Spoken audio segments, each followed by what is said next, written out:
Cylinder গ্যাসের বিস্ফোরণ। আসলে আমরা প্রতিনিয়ত এই ধরনের নিউজ শুনে থাকি যে সিলিন্ডার গ্যাসের বিস্ফোরণে ফ্যামিলির লোকসহ অনেকেই আহত হয় এবং অনেকেই নিহত হয়। আজকে আমাদের সাথে অনেক বড় একটা দুর্ঘটনা ঘটে গিয়েছে, তবে আল্লাহর রহমতে আমাদের তেমন কোনো ক্ষতি হয়নি। আজকে আপনাদের সাথে এই ভিডিওটা শেয়ার করার একটা উদ্দেশ্য হচ্ছে আপনারাও প্লিজ সতর্ক থাকবেন। যারা সিলিন্ডার বা এলপি গ্যাস ব্যবহার করেন, এই ভিডিওটা তাদের জন্য সতর্কতামূলক ভিডিও। আসলে গত 2 দিন ধরে আমার সিলিন্ডারের যে রেগুলেটর আছে সেটা অনেক লুজ হয়ে গিয়েছিল এবং প্রচুর পরিমাণে গ্যাস বের হচ্ছিল। এমনও অবস্থা হয়েছে, গতকাল আমি আমার বেডরুম থেকে আমাদের সেকেন্ড যে রুম আছে সেই রুমে যেতে পারছিলাম না গ্যাসের গন্ধে। এক পর্যায়ে আমি রেগুলেটর অফ করে দেই এবং আমার হাজব্যান্ডকে ফোন দিয়ে জানাই। কিন্তু সন্ধ্যার সময় যখন আমি নাস্তা বানানোর জন্য গিয়েছি, গিয়ে দেখি গ্যাস অন করে যে গ্যাস নেই।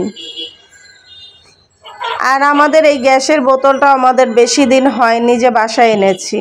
মূলত ঘটনাটা হচ্ছে যে রেগুলেটর আছে ওইটা লিক হয়ে গিয়েছিল এবং লিক হওয়ার কারণে সব গ্যাস বের হয়ে গিয়েছে। আজকে একটা জিনিস ভেবে দেখেন, আজকে যদি আমি কোনো কি না হতে পারতো। আমি আসলে খুবই ভয় আছি, আমার কাছে খুবই অনেক আতঙ্ক লাগছিল ঘরের মধ্যে। আসলে আমি সিলিন্ডার গ্যাস খুব ভয় পেতাম এক সময়, পরে আমার হাজব্যান্ড আসলে এটা আমাকে খুব নর্মাল খুব বুঝিয়ে দিছে যে এটা খুব ইজি, এটা এত ভয়ের কিছু নেই। তো আমি ঠিক আমার মাথাটাকে সেইভাবে সেট করে নিয়েছিলাম যে এটা খুব ইজি কিছু। কিন্তু আজকের এই ঘটনা আসলে আমি খুবই ভীত হয়ে গেছি। এই ঘটনা আসলে কি না হতে পারতো। আল্লাহর রহমতে আলহামদুলিল্লাহ, আল্লাহ আমাদেরকে আসলে এত বড় বিপদের হাত থেকে বাঁচিয়েছেন। তো যখন এরকম গ্যাসের গন্ধ পেয়েছিলাম, গ্যাস শেষ হয়ে গেল, সেটা আমার হাজব্যান্ডকে বলার পর উনি লোক ডাকলো, পরে উনি আসলে লিক হয়ে গেছে বলল। তো আজকে সকালে আসলে গ্যাস নিয়ে এসেছে ওনারা, তাও আমাদের গ্যাসটাও ওনারা ঠিক করে দিল। আসলে আমরা নিরাপদ না, আসলে যারা সিলিন্ডার ইউজ করি খুবই সাবধানে আসলে আমাদের এই গ্যাস ইউজ করার দরকার। আর যাদের বাড়িতে বাচ্চা আছে তারা অবশ্যই আরও বেশি খেয়াল রাখবেন, কারণ বাচ্চারা অনেক সময় টানাটানি করে। তো এখন হচ্ছে আমরা ডিসাইড করছি যে আমাদের গ্যাসের বোতলটা ছাদে রাখবো। অবশ্য সেটা আমাদের বাড়িওয়ালা আগেই বলেছিল যে তোমরা চাইলে ছাদে রাখতে পারো। তো আমরা রাখিনি, হেলামি করে, যে এতদিন তো রুমের মধ্যে ছিল, কিছু হয়নি, তো এখন কি হবে, তাই আর কি আমরা ছাদে রাখিনি। কিন্তু এখন আসলে এতটা ভয়ে আছি, আমার মনে হচ্ছে যে গ্যাসের বোতলটা ছাদে রাখাই উত্তম হবে। আর এদিকে এই যে 2টা ছেলে আসছিল, আসলে ওরা রেগুলেটরের কি সমস্যা আসলে বুঝতে পারছিল না।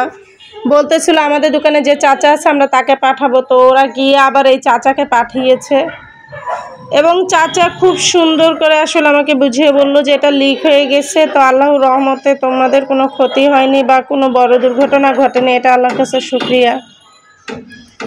তো চাচাকে বললাম এখন আমার রেগুলেটর দিয়ে যান, গ্যাস তো দিয়ে গেছেন, রেগুলেটরও লাগবে যেহেতু আমার রান্না বান্নাও করতে হবে।